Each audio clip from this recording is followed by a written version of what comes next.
Welcome back to my channel Rupa স্বাদের রান্নাঘর। বন্ধুরা কেমন আছো সবাই?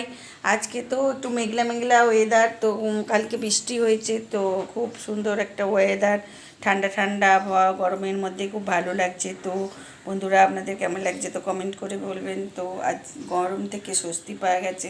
তো আজকে আর আমি একটা ডিমের কারি বানিয়ে দেখাচ্ছি, সেটা আপনাদের সঙ্গে শেয়ার করছি। দেখুন, আজকে আমি 4টে ডিম নিয়ে নিয়েছি, এর সঙ্গে কিছুটা আলু নিয়ে নিয়েছি। তো ডিম আলু দিয়ে ডিমের কারি বানাবো। তো ডিমটা দেখুন ভালো করে লঙ্কা হলুদ নুন দিয়ে ভালো করে ভাজা আছে, আর হলুদ আর নুন দিয়ে আলুটাও ভালো করে ভাজা আছে। তো এখানে দেখুন, এখানে আছে সর্ষের তেল, আর যা আছে দেখুন লাল ক্যাপসিকাম, আর পেঁয়াজ বাটা, রসুন বাটা, টমেটো পেস্ট, আর আদা বাটা, আর এখানে আছে তেজপাতা, শুকনো লঙ্কা, কাঁচা লঙ্কা, আর গোলমরিচের গুঁড়ো, আর এটা আছে নারকেলের দুধ। আর এগুলো যা মশলা লাগবে আমি নিয়ে নেবো। এখানে আছে ঘটিতে জল। তো বন্ধুরা চলুন আমি দেখাই, চটজলদি এটা বানানো হয়ে যাবে। তো আমি ডিমটা নিয়ে নিয়েছি। তো এখন আমি গ্যাসটা অন করে দেব।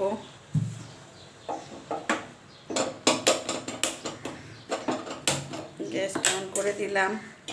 তো দেখুন কড়াইটাও বসিয়ে দিয়েছি। এখন আমি নিয়ে নেব। একটু কড়াইটা হলে আমি তেল দিয়ে দেবো, সর্ষের তেল আমি দিয়ে দিচ্ছি। দেখুন এর মধ্যে দেখুন আমি ফোড়নে একটু জিরে, যেটা বলা হয়নি গোটা জিরে, আমি দিয়ে দিলাম ফোড়নে। তারপর শুকনো লঙ্কাটা তুলে দিলাম, তারপর তেজপাতাটা একটু ভালো করে ভেজে নেব।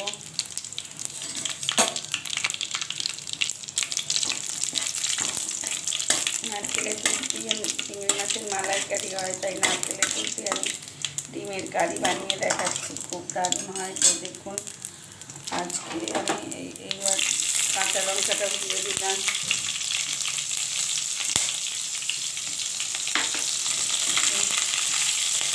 সঙ্গে পেঁয়াজের পেস্টটা দিলাম।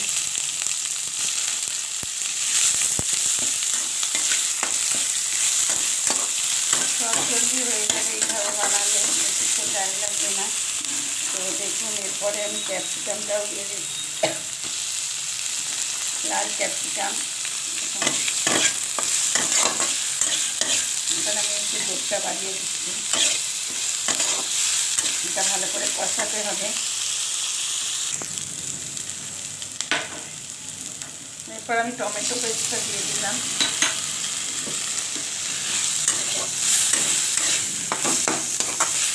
ভালো করে কষাতে হবে। পেঁয়াজের সুন্দর গন্ধ হবে, আদা রসুন পেঁয়াজের, তখন মশলাটা ভাজা হয়ে গেছে। ভালো করে কষাতে হবে।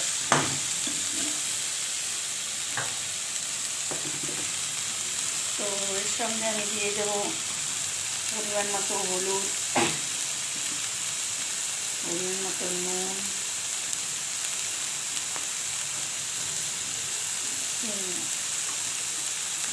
ভালো করে কষিয়ে নেব।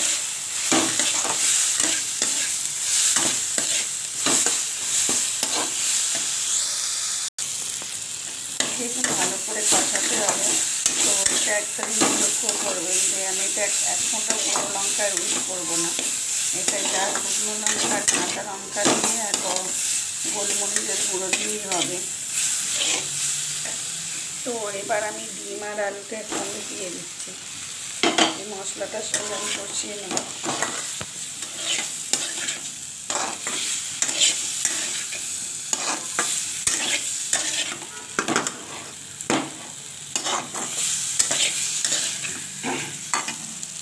এরপর আমি আদার পেস্টটা দিয়ে দিলাম।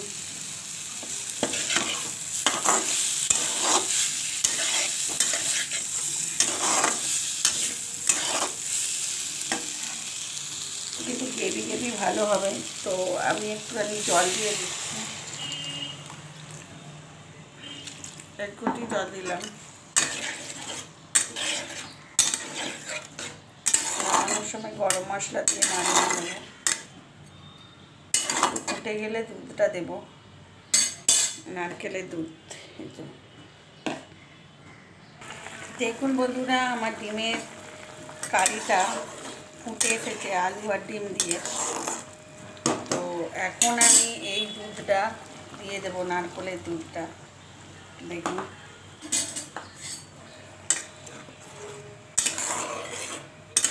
কালারটা চেঞ্জ হয়ে গেল নারকেলের দুধটা দিতে। দেখুন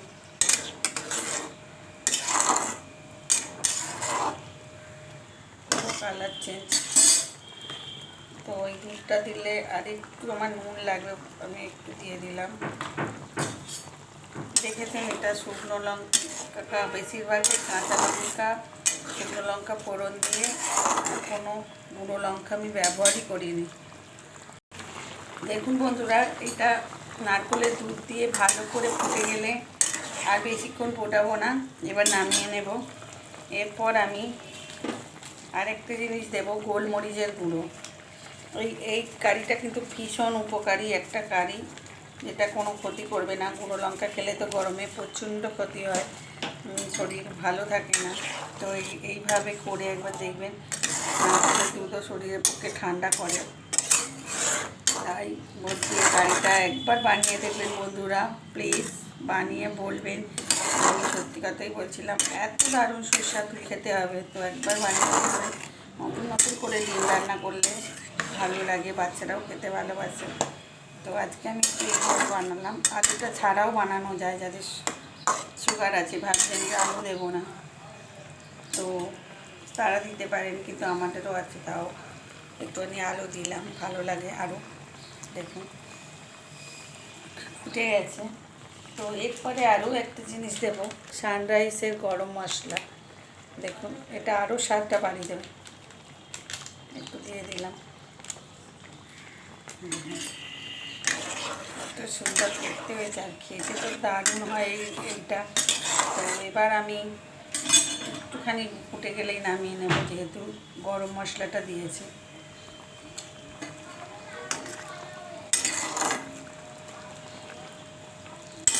গ্রেভিটা তো খুব ভালো লাগে, যেহেতু নারকেলের দুধ দেওয়া আছে। তো বন্ধুরা দেখুন, এবার আমি গ্যাসটা অফ করে দিলাম। দেখুন বন্ধুরা, আমার এই ডিমের কারিটা রেডি। নারকেলের দুধ আর লাল ক্যাপসিকাম দিয়ে, আমার এই গোলমরিচের গুঁড়ো দিয়ে আমার এই কারিটা রেডি। তো এই ডিমের কারিটা যদি ভালো লাগে, আলু দিয়ে ডিমের কারি, এই গ্রেভিটা কিন্তু দারুণ খেতে লাগে। দেখুন গ্রেভিটা কত সুন্দর লাগছে, জিরের ফোড়নটা দেওয়া আছে। তো দেখুন কত ভালো দেখতে লাগছে। তো বন্ধুরা, এই ডিমের কারিটা যদি ভালো লাগে তো প্লিজ একবার বানিয়ে নেবেন। শেয়ার, কমেন্ট, লাইক করতে ভুলবেন না। নতুন বন্ধুরা সাবস্ক্রাইব করে দেবেন আমার ইউটিউবের চ্যানেলে, পাশে থাকা বেল আইকনটা প্রেস করবেন। নতুন নতুন রেসিপি ছাড়লে চটজলদি আপনাদের কাছে পৌঁছে যাবে। তো বন্ধুরা ভালো থাকবেন। আজ এখানেই শেষ করছি, আবার দেখা হবে অন্য কোনো ভিডিওতে। চলে আসবো অন্য কোনো রেসিপি নিয়ে। তো আজকের মতো টাটা।